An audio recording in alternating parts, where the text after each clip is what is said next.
International yoga ദിനം ആചരിക്കുന്ന നിങ്ങൾക്ക് മുന്നിൽ യോഗാശാസ്ത്രത്തിൻ്റെ പ്രത്യക്ഷ പ്രമാണമായ ഒരു യോഗിനിയെ അവതരിപ്പിക്കാം.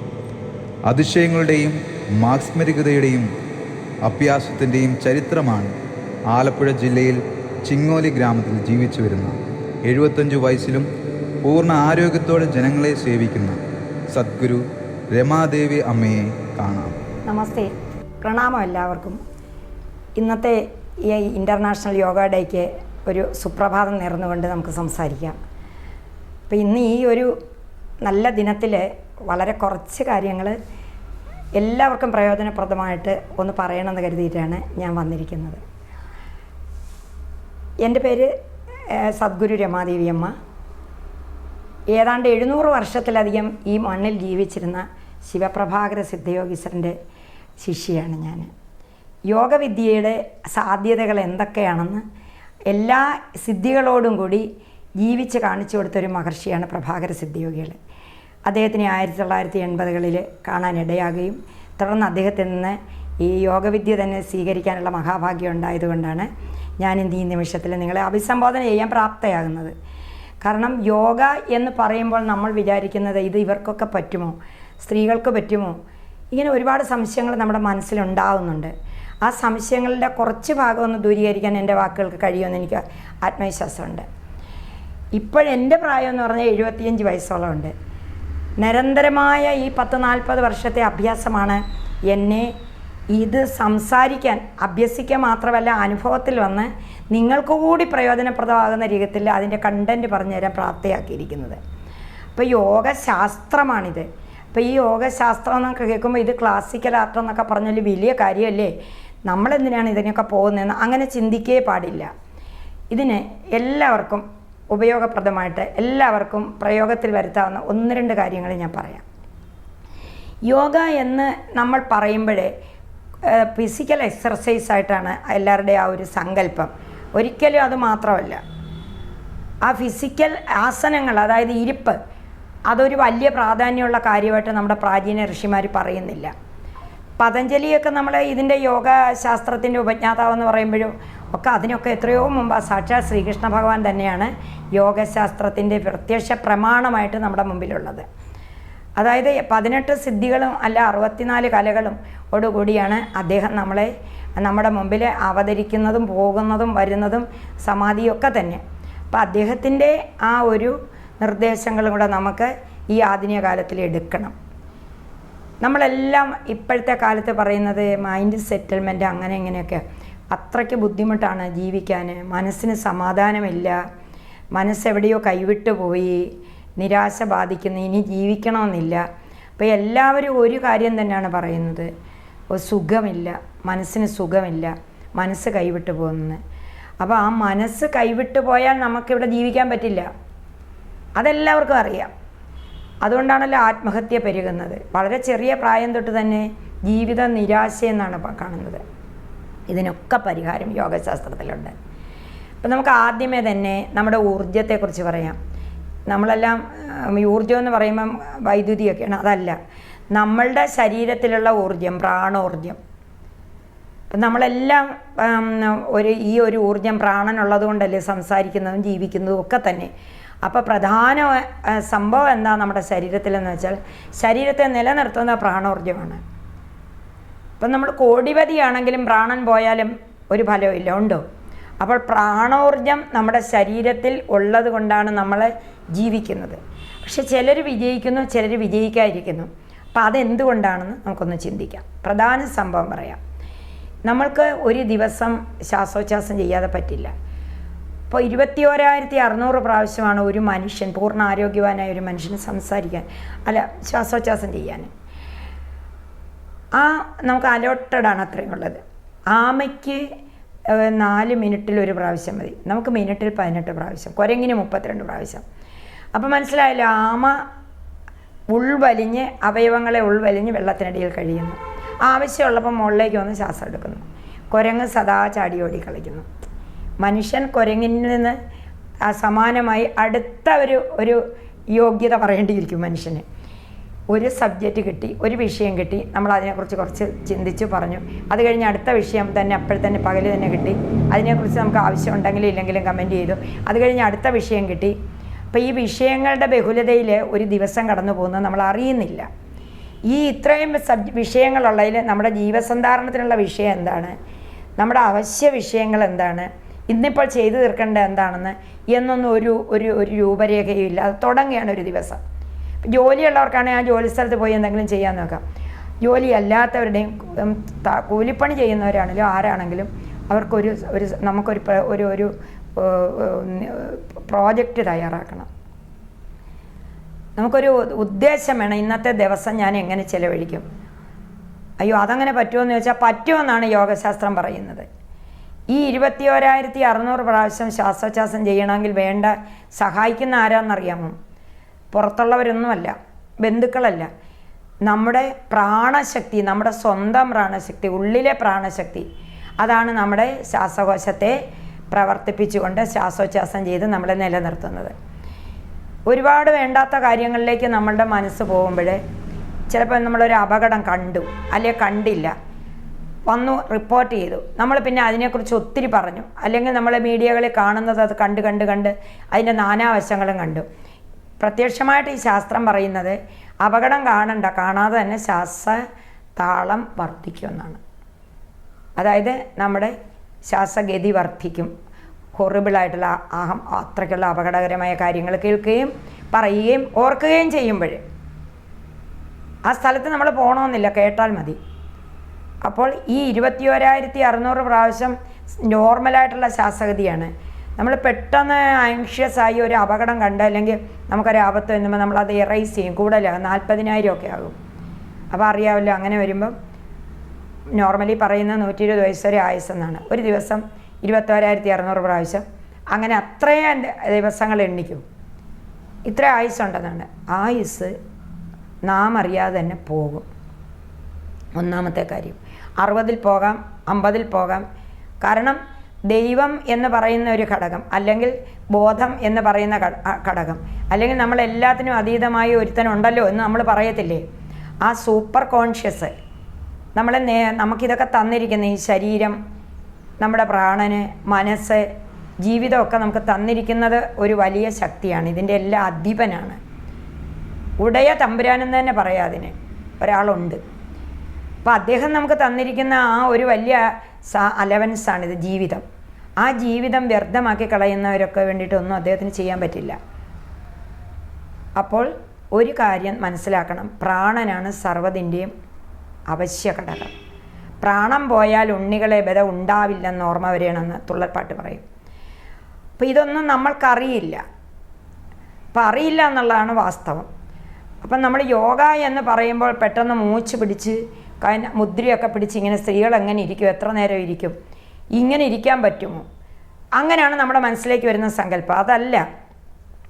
യോഗ എന്ന് പറയുമ്പോൾ പുറത്തേക്ക് പോകുന്ന മനസ്സില്ലാതെ നമ്മൾ വേറെ വിഷയങ്ങളെക്കുറിച്ച് കാണാൻ പറ്റുമോ, ആലോചിക്കാൻ പറ്റുമോ? അപ്പോൾ പുറത്തേക്ക് പോകുന്ന നമ്മുടെ വിഷയങ്ങൾ, മനസ്സിനെ നമ്മൾ അകത്തേക്ക് തിരിച്ചു കൊണ്ടുവരണം. ആവശ്യമുള്ള വിഷയത്തിലാണോ ഞാനിപ്പോൾ സംസാരിക്കുന്നത്? വല്ല വീട്ടിലും നടക്കുന്ന കാര്യങ്ങൾ, എല്ലാവരുടെയും ജീവിതത്തിൽ സംഭവിച്ചിരിക്കുന്നത്, ഇതൊക്കെ നമ്മൾ ചർച്ച ചെയ്യുമ്പോൾ നമ്മുടെ മനസ്സും ആ കൂട്ടത്തിലുണ്ട്. ആ കൂട്ടത്തിൽ പ്രാണനും ഉണ്ട്. പ്രാണനുള്ള ശരീരമല്ലേ ജീവിച്ചിരുന്ന് ചർച്ച ചെയ്യുന്നത്. അപ്പോൾ നമ്മൾക്കൊരു വിവേചന ശക്തി ഉണ്ടാണ്. ഞാനെന്തിന് ഇതൊക്കെ പറയുന്നു, ഞാനെന്തിന് ഇതൊക്കെ പോകുന്നു, എനിക്ക് എൻ്റെ അത്യാവശ്യപ്പെട്ട കർത്തവ്യ കർമ്മങ്ങൾ ചെയ്യണം, എൻ്റെ ജീവിതത്തിൽ എനിക്ക് ആഹാരം വേണം, ഇതിനൊക്കെയുള്ള കാര്യങ്ങൾ ചെയ്യണം. അങ്ങനെ ഒരു തിരിച്ചറിവുണ്ടാക്കുന്നതിനാണ് ധ്യാനത്തിലേക്ക് കടക്കാൻ പറയുന്നത്. യോഗ എന്ന് പറയുമ്പോൾ ബാഹ്യ വിഷയങ്ങളിലേക്ക് മനസ്സിനെ പായിക്കാതെ മനസ്സിനെ തിരിച്ചു പിടിച്ച് ഇതിൻ്റെ എല്ലാം ഉപരിയായി നിൽക്കുന്ന ബോധത്തിലേക്ക് അത് അവിടെ ഒന്ന് കൊടുക്കുക. അതാണ് ആ ഇരിപ്പിന് ഉദ്ദേശിക്കുന്നത്. അല്ലാതെ മൂർത്തിഭാവങ്ങളെല്ലാം വെച്ചിട്ടിരുന്ന ഒരു മൂർത്തിയെ വെച്ച് ധ്യാനിക്കാനുള്ളതല്ല ധ്യാനം. സംസ്കൃത പദത്തിൽ അത് പറയുന്ന തസ്യ നിശ്ചിന്തസ്യ ധ്യാനം. ഒരു വിഷയത്തെക്കുറിച്ചും ചിന്തിക്കാതിരിക്കുക, നിർവിഷയം. അത് പറ്റില്ല എന്ന് നമ്മൾ പറയുമായിരിക്കാം, പക്ഷേ അത് പറ്റും. നിത്യ അഭ്യാസം കൊണ്ട് പറ്റും. വിഷയങ്ങൾ എത്രയോ വരുത്തുകൊണ്ടുവരും. വിഷയങ്ങളില്ലാതെ നമുക്ക് ഈ ലോകത്ത് ജീവിക്കാനൊക്കത്തില്ല. ഭൗതിക ജീവിതത്തിൽ വിഷയങ്ങളേ ഉള്ളൂ. പക്ഷേ നമ്മൾ ഉണരുന്ന സമയത്ത് നമുക്ക് 2-3 കാര്യങ്ങൾ എനിക്ക് ആരോഗ്യശാസ്ത്രം അത് പറയാനുള്ളത്. ശരിയായ രീതിയിൽ നമ്മൾ ശൗചം, ആചമനം, നമ്മൾ ബാത്റൂമിൽ പോയി നമ്മുടെ കുടൽ ശുദ്ധമാക്കി എടുക്കണം. മത്സ്യോധന കഴിഞ്ഞ് വന്ന് പല്ല് തേച്ച് റെഡിയായി വന്നിട്ട് കുളിക്കണമെന്ന് പറയുന്നില്ല യോഗയിൽ. നമ്മൾക്ക് ശുദ്ധവായു കിട്ടുന്ന മുറിയിലിരിക്കണം. രാത്രി മുഴുവൻ നമ്മൾ കിടന്ന് ഞങ്ങി ഞരങ്ങി കിടക്കുന്ന ബെഡിലല്ല ഇരിക്കേണ്ടത്. നമ്മൾ വരാന്തയിൽ വന്നിരിക്കാൻ ശുദ്ധവായു കിട്ടുന്നെങ്കിൽ. ഒരു തടുക്കാണെങ്കിലും മതി നമുക്ക്. അവിടെ ഒന്നും ചിന്തിക്കണ്ട. നമ്മുടെ ദുഃഖങ്ങളോ നമ്മളെപ്പറ്റി പറഞ്ഞിട്ടുള്ളതോ നമ്മുടെ കടബാധ്യതകളോ നമുക്ക് വരാനിരിക്കുന്ന ദുരിതങ്ങളോ ഇതൊന്നും ചിന്തിക്കണ്ട. എല്ലാം എനിക്ക് ശരിയാകുമെന്ന് നമ്മൾ ബുദ്ധിയോട് പറയുക, മനസ്സുകൊണ്ട് പറയുക. എല്ലാം ശരിയാകും. അപ്പോൾ ആ എല്ലാം ശരിയാകുമെന്നുള്ള മെസ്സേജ് ബുദ്ധിയിലേക്ക് കൊടുക്കണം. ഇത് നമ്മൾ കൊടുക്കുന്നില്ല. ദൈവമേ എങ്ങനെ ജീവിക്കും, ഇനി എന്താണ്, എനിക്കിങ്ങനെ സംഭവിക്കുമല്ലോ, ഇത് ചിന്തിച്ചുകൊണ്ട് ധ്യാനിച്ചാൽ അതേ സംഭവിക്കത്തുള്ളൂ. അപ്പം ധ്യാനിച്ചിട്ടും ഫലമില്ലെന്ന് പറയുന്നത് എന്താ? ധ്യാനിക്കുന്ന മുഴുവൻ നെഗറ്റീവാണ്, നിരാശയാണ് ധ്യാനിക്കുന്നത്. അപ്പം അത് പാടില്ല. ധ്യാനം എന്ന് പറയുമ്പോൾ ഒരു മൂർത്തിയും ധ്യാനിക്കണമെന്ന് ഞാൻ പറയില്ല. ഈ വലിയ പ്രപഞ്ചം ഒരു മൂർത്തിയല്ലേ.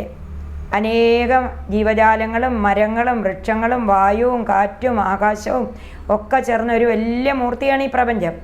ആ മൂർത്തിയുടെ ഒരു ഭാഗത്താണ് നമ്മളിരിക്കുന്നത്. നമ്മൾ അവിടെ ഇരുന്നിട്ട് ധ്യാനിക്കുന്നത് നമ്മുടെ അകത്തിരിക്കുന്ന ആ ബോധത്തെയാണ്.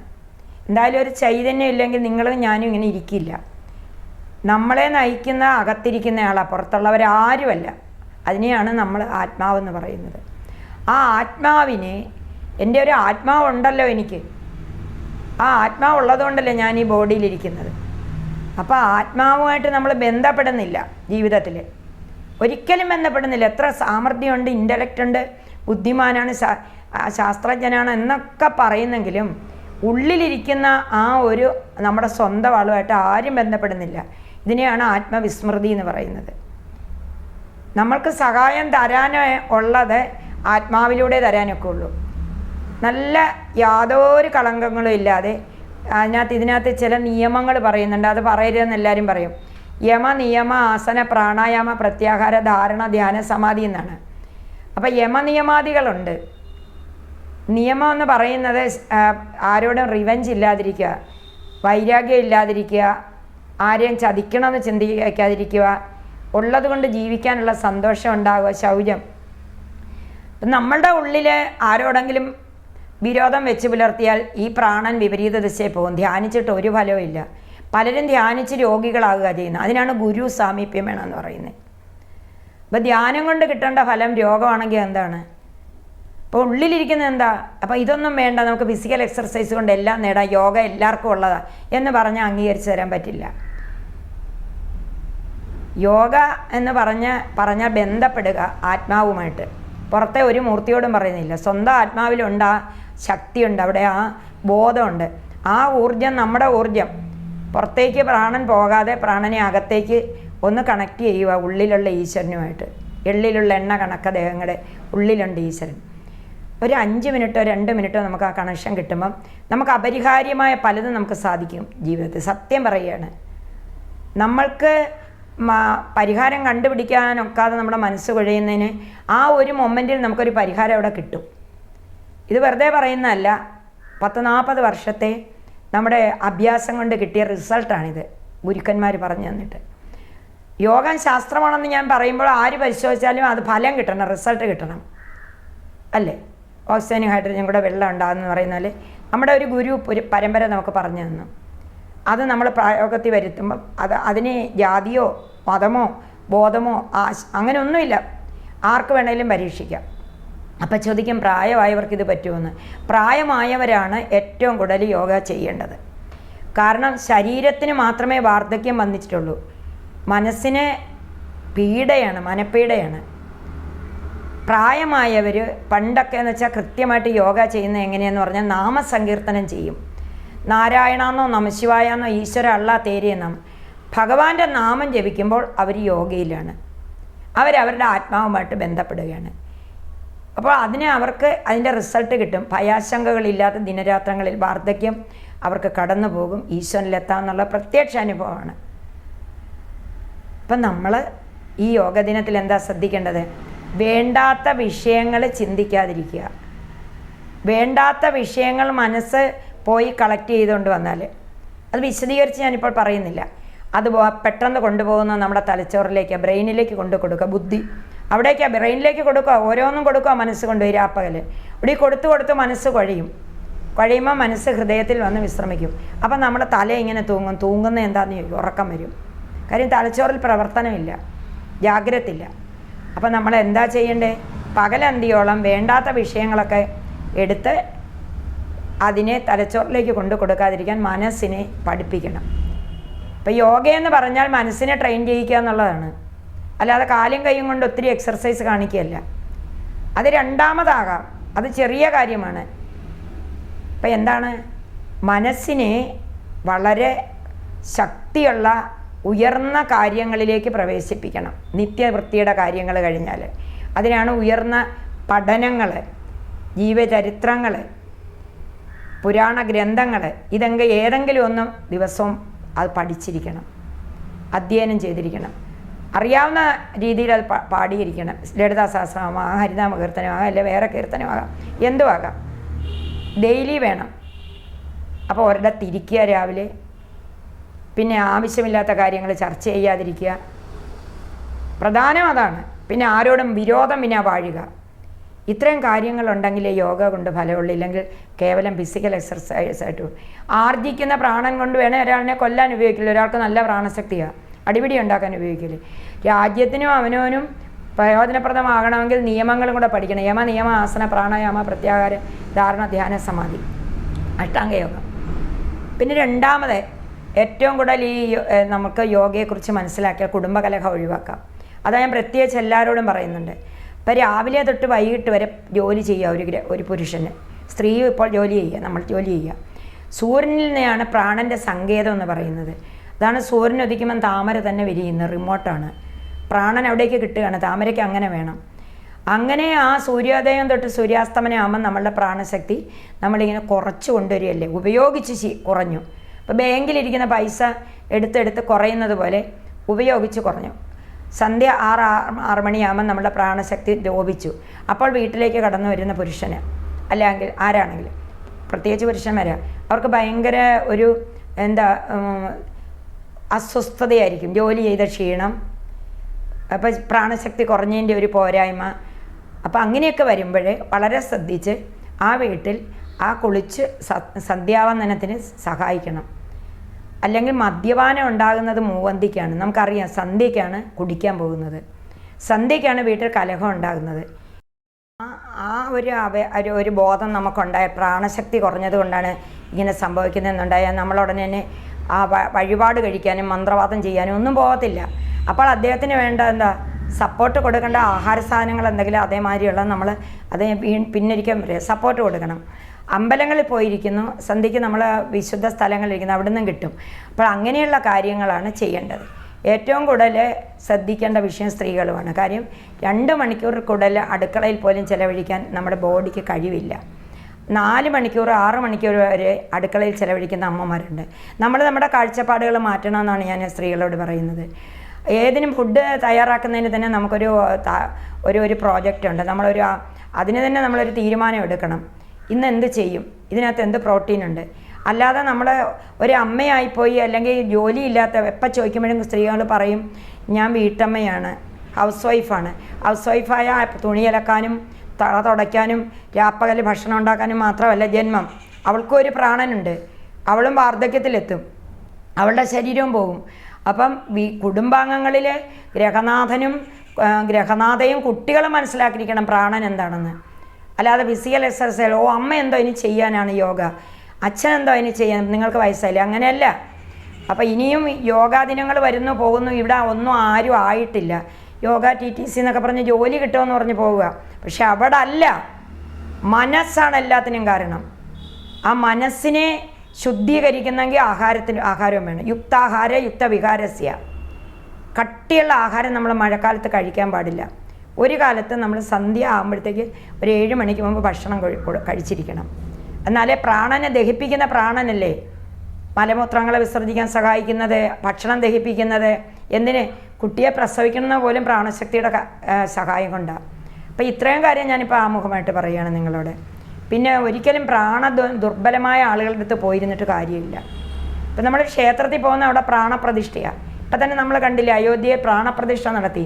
നല്ല പ്രാണായാമം ചെയ്യുന്ന യോഗിയാണ് നമ്മുടെ പ്രധാനമന്ത്രി നരേന്ദ്രമോദി. അദ്ദേഹത്തിനറിയാം തൻ്റെ സങ്കല്പം കൊണ്ട് ആ പ്രാണൻ എവിടേക്ക് വരട്ടെ. അങ്ങനെ പ്രാണപ്രതിഷ്ഠകൾ. അപ്പം ക്ഷേത്രങ്ങളിലൊരു പ്രാണശക്തിയുണ്ട്, ഏത് മൂർത്തിയുടെ ആണെങ്കിലും. പിന്നെ പ്രകൃതിയിൽ, പിന്നെ നമ്മൾ ഇപ്പം അമ്മയെ സംബന്ധിച്ചിടത്തോളം നിങ്ങൾക്ക് കുറച്ച് പേർക്കൊക്കെ അറിയാം. ഞാൻ എപ്പോഴും ഇങ്ങനെ വരുന്നുണ്ട് ഇപ്പോൾ യൂട്യൂബിലൊക്കെ. ഈ യോഗശക്തി കൊണ്ട് പ്രാണായാമം ചെയ്ത് കിട്ടിയിരിക്കുന്ന ആ പവറാണ്, എനർജി, എല്ലാം ഊർജമാണ്. ഈ ഇത്ര 75 വർഷം ഊർജം മിസ്യൂസ് ചെയ്യാത്തതുകൊണ്ട് അറിവ് ഈ ഗുരുവിൽ നിന്ന് നേരത്തെ കിട്ടി. ഈ ഊർജം കളയാതിരുന്നാൽ അനേകം ജീവനുകൾക്ക് പഠിപ്പിക്കാനും പറഞ്ഞു കൊടുക്കാനും പറ്റും. ഇപ്പം അമ്മയുടെ അടുത്ത് ഇപ്പോൾ പലരും പറയും, നിങ്ങൾ പലരും ഇത് കാണുന്നവർ പറയും കുറച്ച് സമയം കൊണ്ട് ഇവിടെ ഇരുന്നോട്ടെ. കുറച്ച് പേരോടൊക്കെ ഞാൻ പറയും, കാര്യം തീരെ ഭൗതികമായിട്ട് വ്യവസ്ഥയിൽ വരുന്നവരോട് നമുക്ക് പറയാൻ പറ്റില്ല. ആവശ്യമുള്ള കാര്യങ്ങളൊക്കെ അല്ല വരുന്നത്. അല്ലാത്തവർക്ക് ഡിപ്രഷനായിട്ട് വരികയാണെങ്കിൽ നമ്മൾ പറയും ഇരിക്കൂട്ടി. അപ്പം നമ്മൾ കാര്യം പറഞ്ഞ് മനസ്സിലാക്കി കൊടുക്കുമ്പോൾ അവരുടെ ഉള്ളിൽ ഹീലിംഗ് നടക്കുക. ഞാൻ വേണ്ട, ഞാൻ പറഞ്ഞു കൊടുത്താൽ മതി. അതാണ് ഗുരു നയിക്കുകയാണ്. അപ്പോൾ ഇപ്പോഴും ഞാനത് ചെയ്യുന്നുണ്ട്. ഞാൻ നിങ്ങൾക്ക് കൂടുതൽ കാര്യങ്ങൾ, എനിക്കിപ്പോൾ ഈ ക്യാമറയുടെ മുമ്പിൽ വന്നിട്ട് ഈ ജൂൺ ദിനത്തെ കുറച്ച് കാര്യങ്ങളെ പറയാൻ പറ്റുള്ളൂ. ഞാനതിൻ്റെ ഒരു ഔട്ട്ലൈൻ നിങ്ങൾക്ക് തന്നിട്ടുണ്ട്. അപ്പോൾ തൊഴിലാളി എന്നില്ല, വിദ്യാർത്ഥികളോട് എനിക്ക് പറയാനുള്ളത്, നിങ്ങളുടെ പഠിത്തത്തെ തന്നെ ധ്യാനിക്കുക. നിങ്ങളുടെ സബ്ജക്റ്റിന് ഫിസിക്സ് ആണോ, മാത്സ് ആണോ, മെഡിസിൻ ആണോ, അല്ലെ എൻജിനീയറിംഗ് ആണോ, അതിനെ തന്നെ ധ്യാനിക്കുക. അതിനിടയ്ക്ക് നിങ്ങൾ മറ്റുള്ള വ്യാപാരങ്ങളിലേക്ക് പോയാൽ നിങ്ങളുടെ മനസ്സ് നിങ്ങൾ പറയുന്നത് കേൾക്കത്തില്ല. അപ്പോൾ ഗ്രഹണശേഷി കുറയും, ഓർമ്മശേഷിയും കുറയും. പിന്നെ മന്ത്രവാദം ചെയ്തിട്ടോ അമ്പലങ്ങളിൽ തുലാഭാരം തൂക്കിയിട്ടോ വരില്ല. ആദ്യം കുട്ടികളെ ബ്രഹ്മചാരികളായിട്ടിരുന്ന്, ഞാൻ വിദ്യാർത്ഥിയാണ്, എനിക്കെൻ്റെ വിദ്യാഭ്യാസത്തെക്കുറിച്ചാണ് കേൾക്കാനുള്ളത്, മറ്റൊന്നുമല്ല. ഏത് സമയം നമ്മൾ മീഡിയയിൽ ഇരുന്ന് നോക്കുമല്ല. പിന്നെ കളിക്കണം, എല്ലാവരും കളിക്കണം. അതുകൂടെ പറഞ്ഞിട്ട് ഞാനൊരു ചെറിയ സംഭവം കാണിച്ചു തരാം. നിങ്ങൾക്ക് തോന്നൂല്ലേ ഇതൊക്കെ വെറുതെ പറയുകയാണോ, ഇതുവെല്ലാം ചെയ്യുന്നുണ്ടോയെന്ന്? യുക്താഹാര യുക്തവിഹാരസ്യ എന്നാണ്. ആഹാരം മാത്രം പോരാ ഒരു പ്രാണശക്തി വർദ്ധിക്കാനും ജീവിക്കാനും. ചിരിക്കണം, കളിക്കണം, തമ്മിൽ സംവേദനം ചെയ്യണം, കൂട്ടുകാർ വേണം, സത്സംഗം വേണം, വളരെ ലളിതമായ മനസ്സോടുകൂടി വരണം. അപ്പോൾ അതിനാണ് യുക്താഹാര യുക്തവിഹാരസ്യ എന്നിവിടെ സാക്ഷാൽ യോഗയോഗേശ്വരനായ ശ്രീകൃഷ്ണ ഭഗവാനാണ് നമ്മളോട് പറഞ്ഞിരിക്കുന്നത്. ഇപ്പം നമ്മൾ ഇത്രയും മനസ്സിലാക്കുക. ഞാൻ നിങ്ങൾക്ക് മുമ്പിൽ 1-2 ഐറ്റങ്ങൾ കാണിക്കാം. അത് കാണിക്കുന്നത് എന്താണെന്ന് പറഞ്ഞാൽ നിങ്ങൾ മനസ്സിലാക്കണം, ഏത് പ്രായത്തിലും അഭ്യാസ യോഗയുക്തേന ചെയ്ത അഭ്യാസം കൊണ്ട് ചെയ്യാവുന്നതാണ്. ശരി, അപ്പം നിങ്ങൾക്ക് ഞാൻ എൻ്റെ നമ്പർ ഇട്ടിട്ടുണ്ട്. എല്ലാവരും ഷെയർ ചെയ്ത് പോയിട്ട്, ഒരുപാട് വിവരമല്ലേ. ഒരു ധനമുള്ള ആളിനേക്കാളും പ്രയോജനമാണ് ജ്ഞാനമുള്ള ആളിന്. ജ്ഞാനവൃദ്ധൻ എന്നാണ് പറയുന്നത്. അപ്പോൾ ആ ജ്ഞാനം കൊണ്ട് കിട്ടിയ ആ അറിവ് സംക്ഷിപ്തമായിട്ട് ഞാൻ തരുക. നിങ്ങൾക്ക് വന്ന് കാണുകയോ ചോദിക്കുകയോ പുസ്തകങ്ങൾ വാങ്ങിക്കൊണ്ട് പോവുകയോ ഒക്കെ ചെയ്യാം. ഇപ്പം ഞാൻ ആ 2-3 ഐറ്റംസ് ഒന്ന് കാണിച്ചിട്ട് ഇപ്പോഴിത് എൻ്റെ ഈ അഭിമുഖം സമർപ്പിക്കാം.